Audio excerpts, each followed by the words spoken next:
All right, let's talk about a team that did do something significant. A team that made a splash signing. The splash signing that a lot of people thought the Cowboys might have made. Mike, did you ever play chess? You ever learn how to play chess? You ever pick up chess? You know what?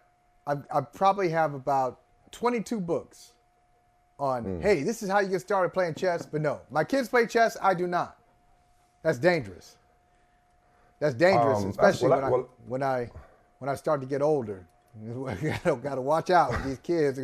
Making moves around me. You know, I got to be careful. Your kids definitely have the mind for it.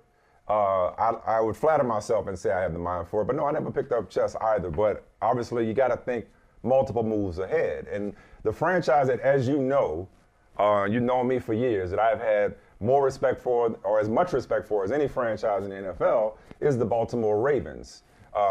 Even going back to when Ozzie Newsome was running the team. Year in and year out, they're there at the end because they always are thinking one move ahead. That's what the elite franchise are doing, thinking one move ahead. Or, as to quote our favorite movie, the shit's chess, it ain't checkers. That's the game. I played his ass. Roger was the biggest dope dealer in Los Angeles. He was the biggest violator in Los Angeles. You think that's why? My because friend? Because he knows my first name?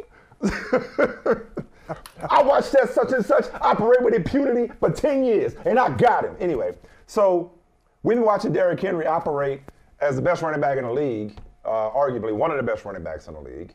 Definitely. King Henry in Tennessee for years. And here come the Ravens, who had been after Derrick Henry last year. I think the best they offered Tennessee was a 4th-round pick, I want to say. They get him for a relatively bargain deal, looking at like a Saquon Barkley type deal. They get him for a bargain deal. How scary is this? Because, like, can you imagine, like, having to worry about Derrick Henry running over you or Lamar Jackson running away from you? Like, this was such a perfect fit. I mean, this is one of the best offensive lines in the league. They were at the top of the league when it comes to yards before contact. Think about this math. Tell me this math is mathing.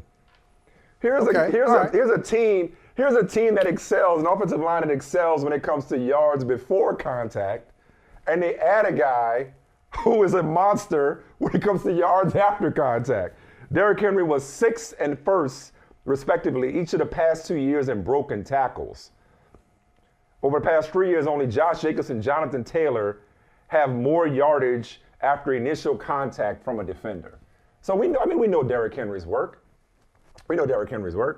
And so for the Ravens to pick him up, I love the timing of it too, Michael, because not only is it a perfect fit, it's perfect time. He still got tread on the tires. I know he's had a lot of carries over the course of his career, but he's still got tread on the tires. He's an alien. He's different. He ain't built like most running backs. He's going to be in a better situation. Obviously, there's a threat of Lamar, not just as a runner, but of course as a passer.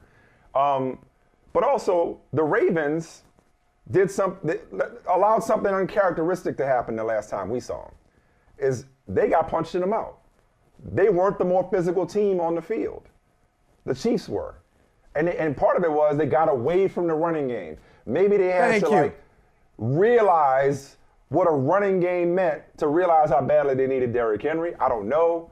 Be reminded of what the running game means to Baltimore. Like Baltimore, you think run game, you think smash mouth, you think physicality. I could not think of a better fit, and I could not think of a worse nightmare for a defender than having to face the Baltimore Ravens offense with Derrick Henry and Lamar Jackson in the backfield. Yeah. Now, let me start from the last point you made about the AFC Championship game.